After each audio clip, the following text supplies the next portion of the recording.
সুপ্রিয় ঝিনাইদহবাসী, আসসালামু আলাইকুম। মাহে রমাদানের শুভেচ্ছা।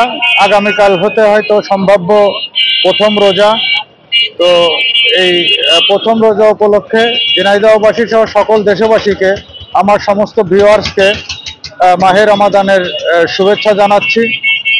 এবং এই উপলক্ষে ঝিনাইদহবাসী কাছে আমাদের একটা আকুল আবেদন, ঝিনাইদহ জেলা ট্রাফিক পুলিশের পক্ষ থেকে একটা আকুল আবেদন যে এইদিকে আপনার হাটের রাস্তার যে রোডস অ্যান্ড হাইওয়েজের অফিস আছে, রোডস অ্যান্ড হাইওয়েজের অফিস থেকে পায়রা চত্বর, পোস্ট অফিস মোড় হয়ে থানার সামনে দিয়ে গিয়ে আপনার পুরাতন ডিসি কোর্ট অর্থাৎ ট্রাফিক অফিস ছেড়ে সামনে যে সোনালী ব্যাংক মোড় পর্যন্ত কোনো ধরনের রাস্তায় আপনারা কোনো ধরনের ইজি বাইক, রিক্সা বা কোনো প্রকারের যানবাহন দাঁড় করাবেন না। প্যাসেঞ্জার যদি নামাতে হয় রোজার সময়, ঈদের মার্কেট যদি নামাতে হয় জাস্ট নামাবেন, চলে যাবেন, বাট অবশ্যই দাঁড়িয়ে থাকবেন না। দাঁড়িয়ে থেকে অন্যান্য লোকের অসুবিধা করবেন না।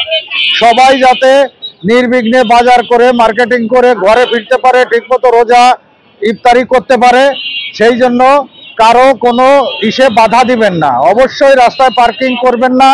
আর অবশ্যই ফুটপাতে কোনো দোকান বসিয়ে লোকজনের হাঁটা চলায় বিঘ্ন সৃষ্টি করবেন না। ঝিনাইদহবাসী সকল প্রশাসন, সকল শ্রেণী পেশার মানুষ এবং সকলের কাছে আকুল আবেদন, পৌরসভা সহ সমস্ত স্টেক হোল্ডার সকলের কাছে আবেদন যে অবশ্যই এই ব্যাপারে যাতে মানুষ চলাচল নির্বিঘ্নে করতে পারে, যা যা করার সেই ব্যবস্থা আপনারা করবেন এবং আমরা আপনাদের সাথে আছি সার্বক্ষণিক, যাতে আপনারা নির্বিঘ্নে রোজা এবং রোজা শেষে ঈদ পালন করতে পারেন। এই জন্য আমরা রাস্তায় আছি।